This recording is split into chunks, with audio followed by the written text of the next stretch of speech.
नमस्कार, आप देख रहे हैं कंज्यूमर अड्डा और आपके साथ मैं हूं विपिन भट्ट। और आज हम बात कर रहे हैं मिडिल क्लास लोन की फांस। आप में से कई लोगों को याद होगा, आरबीआई ने करीब 6-7 महीने पहले एक चेतावनी दी थी बैंक्स को, और उन्होंने कहा था कि कंज्यूमर लोन्स का टेक ऑफ बहुत ज़्यादा हो रहा है, यानी कि मिडिल क्लास कंज्यूमर लोन्स को बहुत ज़्यादा ले रही है। एक समय ऐसा भी आया था जब क्रेडिट कार्ड की संख्या बहुत तेज़ी से बढ़ गई थी, नए नए क्रेडिट कार्ड इशू हो रहे थे और लोन ऑफटेक यानी कि लोन लेने की तादाद बहुत ज़्यादा हो गई थी। तो ये चेतावनी आई थी बैंक की तरफ से, सभी बैंकों के लिए, आरबीआई की तरफ से, कि भाई ध्यान रखिए, ऐसा ना हो कि बाद में ये लोन डिफ़ॉल्ट करें या लोग इतना ज़्यादा कंज्यूमर लोन ले लें कि बाद में उसे रीपे करने की स्थिति में नहीं रहे। ये दोनों के लिए अच्छा नहीं होगा, ये बैंक्स के लिए भी अच्छा नहीं होगा और ये लोन लेने वालों के लिए भी अच्छा नहीं होगा। बीच बीच में कई एक्सपर्ट इस तरह के कमेंट देते रहते हैं कि बहुत सारा जो इंडियन मिडिल क्लास है वो डेट ट्रैप में यानी कि कर्ज के जाल में फंस रहा है। अलग अलग समय पे हम बातें सुनते रहते हैं क्योंकि कंज्यूमर लोन्स बहुत ज़्यादा लिए जा रहे हैं, क्षमता से ज़्यादा कई लोग ले रहे हैं। कारण उसका शायद ये हो सकता है कि प्रोसेस आसान हो गई है, डिजिटल लोन्स हो रहे हैं, तमाम चीज़ें।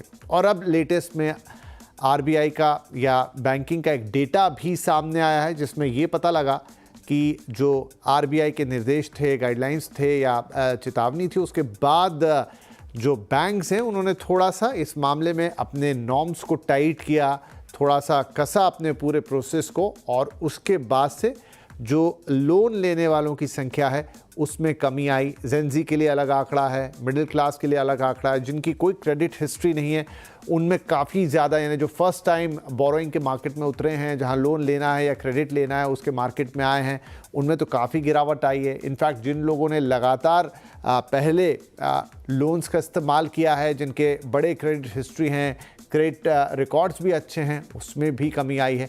तो ये जो ओवरऑल सिनारियो बन रहा है, इसमें आज हम बात आपको ये बताना चाहते हैं कि लोन एक बड़ी फैसिलिटी है, बहुत काम की चीज़ भी है जब आपको ज़रूरत होती है, लेकिन उसकी एक लक्ष्मण रेखा भी है। अगर वो पार होती है, अगर वो लाइन क्रॉस होती है, तो फिर आप एक ट्रैप में फंस सकते हैं, आप कर्ज के जाल में फंस सकते हैं और उससे निकलने में बहुत मशक्क़त लगती है। तो आज इसी कर्ज के जाल को थोड़ा उधेड़ेंगे, थोड़ा जानेंगे कि कहीं आपके इर्द गिर्द भी तो धीरे धीरे ये बनना शुरू नहीं हो गया।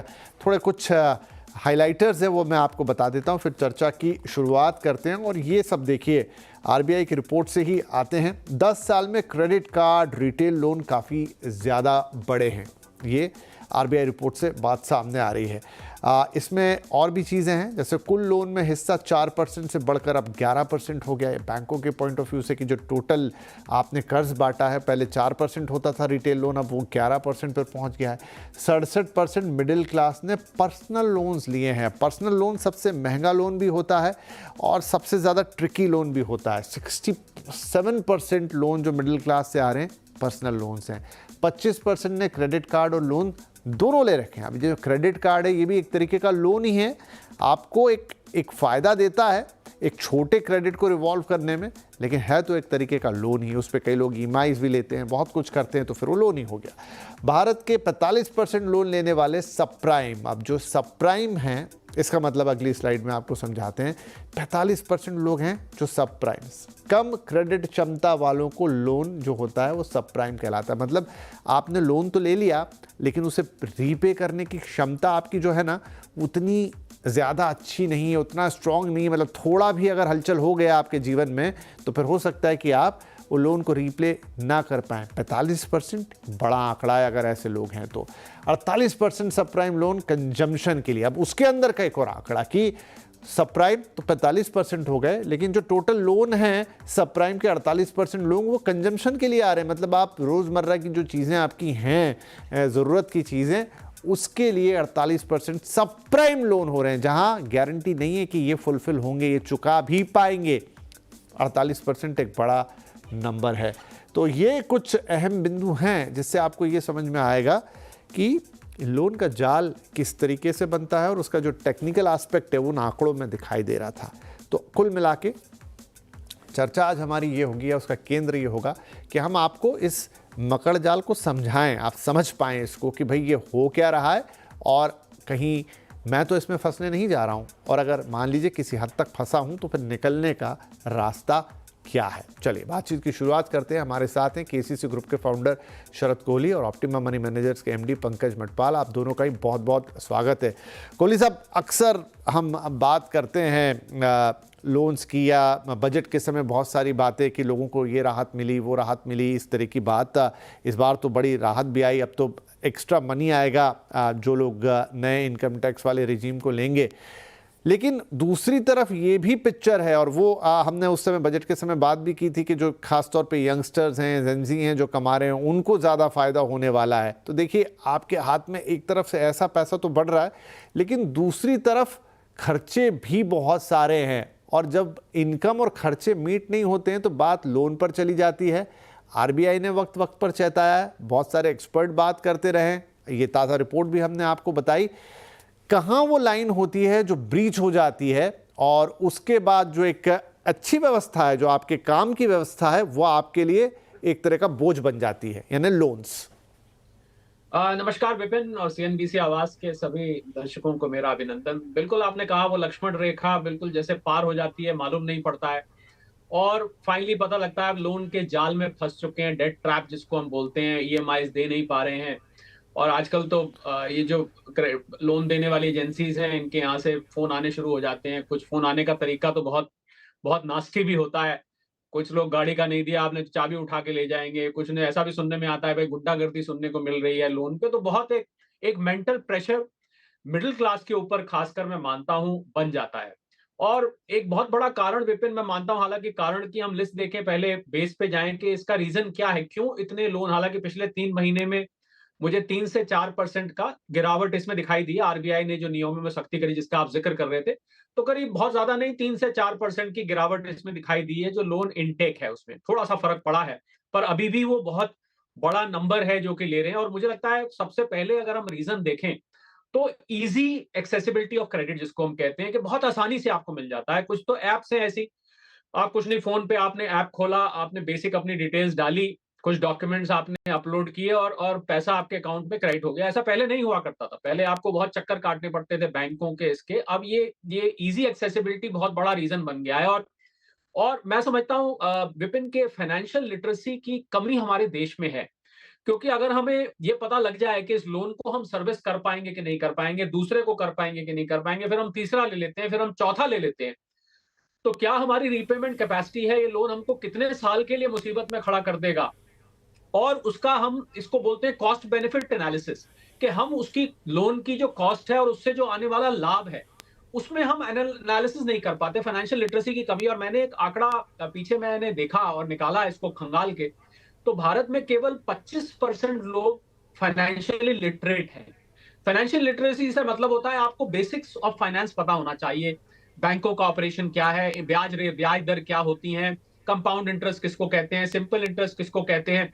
आपको कम से कम अपने फाइनेंस के बारे में लिटरेसी होनी चाहिए। और मात्र 25% एडल्ट इस समय फाइनेंशियली लिटरेट है। इसका मतलब 75% लोग ऐसे हैं विपिन, ध्यान दीजिएगा, जिनको ये मालूम ही नहीं है कि अगर वो लोन ले रहे हैं तो इसका क्या खामियाजा उनको भुगतना पड़ सकता है आगे, या अभी भुगतना पड़ रहा है, उनको ये पता ही नहीं है।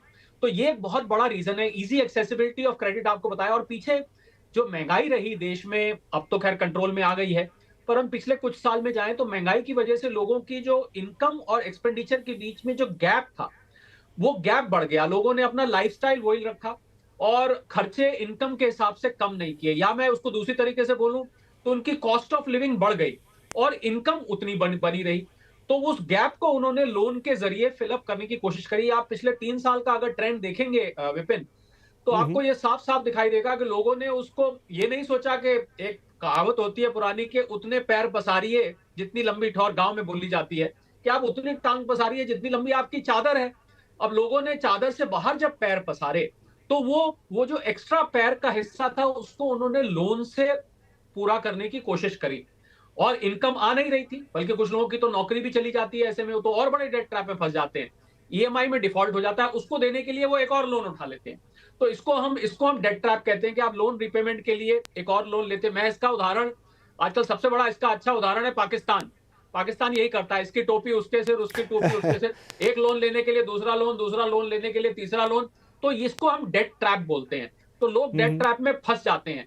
तो मुझे लगता है कि यहाँ पर जो लोग हमको आज देख रहे हैं और सुन रहे हैं, उनके लिए एक बहुत बड़ा एक लेसन और मैसेज ये है कि आप एक तो अपने खर्चों से बाहर मत जाइए। अगर आपकी किसी वजह से इनकम कम हो जाती है, किसी वजह से इनकम गिर जाती है, या कोई ऐसी चीज आपको लेनी पड़ जाती है जो कि आप लेने की पोजीशन में नहीं है, तो मेरी सलाह यह है, जब तक बहुत जरूरी ना हो, बिल्कुल ऐसे जान पे ना बनाए या बहुत बड़ी मुसीबत आपके सिर पे ना पड़े, उस लोन को नहीं लेना चाहिए। हम लोग जब वेल्थ क्रिएशन के मंत्र बताते हैं विपिन, तो उसमें एक मंत्र होता है कि लोन कम से कम लीजिए। अगर आप वेल्दी बनना चाहते हैं, अमीर बनना चाहते हैं, 1% लोगों के पास 40% इस देश की वेल्थ है, 60% के पास 99% वेल्थ है। तो इसका और एक बहुत बड़ी वजह उसकी विपिन ये है कि वो लोग लोन के ट्रैप में फंसे हुए हैं, वो उससे कभी जिंदगी भर निकल नहीं पाते। मैंने निकल नहीं पाते। ऐसे ऐसे परिवार देखे हैं विपिन, जो कि ताउम्र लोन के ट्रैप में रहे, उन्होंने अपनी जनरेशंस को आगे पास ऑन कर दिया। बहुत ही खतरनाक ये सिचुएशन है। और मैं समझता हूं आज आपके शो के माध्यम से इसमें जो लोग देख रहे हैं उनको कुछ ना कुछ मैसेज मिलेगा और सुधार होगा। जी जी, काफी विस्तार से आपने बताया। पंकज जी, इसके आगे एक बात लेके जाता हूं कि लोन मतलब सिर्फ वो लोन नहीं जो आपने पर्सनल लोन के तौर पे ले लिया। आजकल लोन लेने के और बहुत सारे साधन आ गए। मसलन क्रेडिट कार्ड एक था जिसकी संख्या में काफ़ी वृद्धि हुई। दूसरा, आजकल ऑनलाइन शॉपिंग का चलन बहुत बढ़ गया है और वहाँ पर 500 रुपये जैसी मतलब कोई भी कोई वस्तु या चीज़, उसमें भी वो ईएमआई के ऑप्शन देने लग गई हैं कंपनियाँ। तो वो लोगों को हर उस लेवल पे जाकर लोन की ऐसी सुविधा देने की कोशिश कर रहे हैं। अब ईएमआई भी एक तरह का लोन ही है कि आप तो बस इसे ले लीजिए, भले ही आपकी ज़रूरत है नहीं है, आपकी क्षमता है नहीं है, हमने उसको आपके लिए आसान बना दिया है। तो चलिए, वो रिटेल लोन में तो जैसा पहले कोहली जी ने कहा कि बैंकों के चक्कर वो आसान हो गया पूरा डिजिटल लेंडिंग के कारण। उसके बाद भी चलिए, वो भी एक बड़ी बात है कि आप अपना केवाईसी कराएं, ये कराएं, आपका स्कोर कितना ये। लेकिन ये जो ऑनलाइन शॉपिंग, क्रेडिट कार्ड, ये एक दूसरे तरह का पूरा लोन का अपना एक सिस्टम है। क्या ये भी एक रीज़न है कि वो सिस्टम अच्छा है, आपकी सुविधा के लिए बना सारा, लेकिन आपको पता नहीं लगता है कि वो सुविधा कब आपके लिए जी का जंजाल बन गई? बिल्कुल विपिन जी नमस्कार, कोहली साहब नमस्कार। विपिन जी, आपने सही कहा कि अब क्या हो गया, दो बातें हैं। एक तो ये है कि लोन आसानी से मिल जाता है, जो पर्सनल लोन, क्रेडिट कार्ड पर लोन। उसके अलावा अब क्योंकि जैसा आप बता रहे थे कि आप कोई भी चीज़ें खरीदते हैं तो बाय नाउ पे लेटर की जो सुविधा है, आप ईएमआई में पेमेंट कर सकते हैं। तो इससे बहुत आसानी से ऐसा लगता है कि भाई मैं भी बाय कर सकता हूं। अगर आपको जेब से देना होता पूरा पैसा तो आप सोचते कि अब मुझे जरूरत इसकी सच में है कि नहीं है। लेकिन अब इतना आसान हो गया है कि आप सोचते हैं ले लेते हैं, फिर देख लेंगे क्या करना है। तो ये एक बहुत बड़ा कारण है। दूसरी बात, इसके अलावा क्योंकि P2P लैंडिंग होती है और ये डिजिटल ऐप के माध्यम से क्योंकि आप ले पाते हैं, चाहे हम बाय नाउ पे लेटर की बात कर रहे हैं, चाहे हम P2P लैंडिंग की बात कर रहे हैं, जहां पर बहुत सारे फिनटेक कंपनीज हैं और आपको डॉक्यूमेंट देने की जरूरत ही नहीं पड़ती, बट आपको सिर्फ उन्हें ऑथराइज करना है थ्रू OTP और इमीडिएटली आपका जो भी क्रेडिट स्कोर है, आपका सिविल स्कोर है, आपके बैंक अकाउंट्स हैं, उसकी इंफॉर्मेशन उन लेंडर्स को मिल जाती है और आपका जो लोन है वो कुछ मिनटों में अप्रूव हो जाता है। तो बहुत आसान हो गया है विपिन जी। उसके अलावा एक दूसरी बात है, क्यों लोन ज्यादा लिए जा रहे हैं। एक टाइम था जब लोन लेना बहुत अच्छा नहीं माना जाता था, यानी कि किसी की मजबूरी हो तब वो लोन लेगा। इवन अगर हम गिरवी वर्ड का इस्तेमाल करें कि उसने अपना सोना गिरवी रख दिया, तो बड़ा नेगेटिव माना जाता था। लेकिन आज की तारीख में लोन अगेंस्ट गोल्ड या लोन अगेंस्ट सिक्योरिटी, इसे कोई गलत नहीं मानता। तो इसके लिए जो सोच है वो बदल गई है कि लोन लेना अब इस बात का प्रमाण नहीं है कि आप गरीब हो या आपकी मजबूरी है। अब आपने शौक पूरे करने के लिए, घूमने के लिए, अप्लायंसेस खरीदने के लिए भी लोन लेते हैं। तो सोच में बदलाव है। दूसरी बात यह कि लोगों की चाहत बढ़ गई है। अब वो नहीं है कि रोटी कपड़ा मकान, अब शौक पूरे करने हैं, करने तो हैं पर पैसा नहीं है, उसके लिए लोन लेना है। और फिर लोन में जो आसानी हो गई है मिलने के लिए, वो एक बड़ा कारण है। तो ये कुछ कारण है जिसकी वजह से लोन की डिमांड बढ़ती जा रही है। और जैसा कोहली साहब बोल रहे थे कि आने वाला वक्त शायद बहुत मुश्किल हो जाएगा अगर जो ये सब प्राइम केसेस हैं, यानी कि ऐसे केसेस जहां पर लोन चुकाना मुश्किल है, यानी कि ऐसा प्रोफाइल है, लोन तो मिल गया आसानी से, शायद हायर रेट पर इंटरेस्ट पे मिला है, पर चुकाना मुश्किल होगा, तो डेट ट्रैप जरूर हो पाएंगे और बैंक्स का भी एनपीए से बढ़ने की संभावना बढ़ जाती है। एक और इंटरेस्टिंग फैक्ट है, क्योंकि ये एक जैसे बात आई फाइनेंशियल लिटरेसी की भी, तो ये आपका बोध ही होता है कि भाई मैं कितना पैसा कमाता हूँ, कितना बचाता हूँ, कितना खर्च करने की क्षमता रखता हूँ, और मान लीजिए लोन भी लेना है तो मैं किस हद तक लोन ले सकता हूँ। कोहली साहब, कुछ एक्सपर्ट आजकल एक और बात कहते हैं कि जो ये पूरा डिजिटल सिस्टम आ गया है, चाहे आप कार्ड स्वाइप कर रहे हैं, चाहे आप एक स्कैन कर रहे हैं कोई कोड को, या फिर आप ऑनलाइन पेमेंट कर रहे हैं किसी भी तरीके से, तो वहाँ पर आपका फिजिकल कैश इन्वॉल्व नहीं है। अच्छी बात है कि हम डिजिटल इकोनॉमी में हैं, लेकिन सर्टेन टाइम जब आप पहले हाथ से पैसे देते थे कि भाई ये 50 रुपये, 100 रुपये, 1000 रुपये, आपको वो उसकी फीलिंग आती थी कि भाई मेरे बटुए में से निकल के ये बाहर जा रहा है। और ये जो पूरा डिजिटल माध्यम है, इसमें आदमी को वो एहसास नहीं हो पाता, या पता नहीं मतलब उसको वो करना नहीं चाहता, आई डोंट नो, लेकिन कई लोगों का मानना है कि उससे भी उसकी जो स्पेंडिंग है वो एक्स्ट्रा स्पेंडिंग हो जाती है, जिसका रियलाइजेशन उसको होता ही नहीं है कभी कि ये मैंने इतना सारा खर्चा कर दिया। तो अगर मान लो कोई लोन भी है जिसको रीपे करने की क्षमता रखता है, लेकिन दूसरी तरफ तब कर पाएगा जब खर्चा बचाएगा या थोड़ी बचत करेगा, लेकिन वो तो हो नहीं रही क्योंकि वो पैसा जाता जा रहा है। बिल्कुल बिल्कुल, ये ठीक है। दो कैटेगरी में मैं आपकी इस बात में पॉपुलेशन को डिवाइड करूंगा। एक मैं जेन जी को करूंगा, जिसको आजकल जेन जी कहते हैं, जो यंग पॉपुलेशन है। इस पॉपुलेशन ने तो विपिन कभी वो बटुए से कैश वो वाला कैश देखा ही नहीं।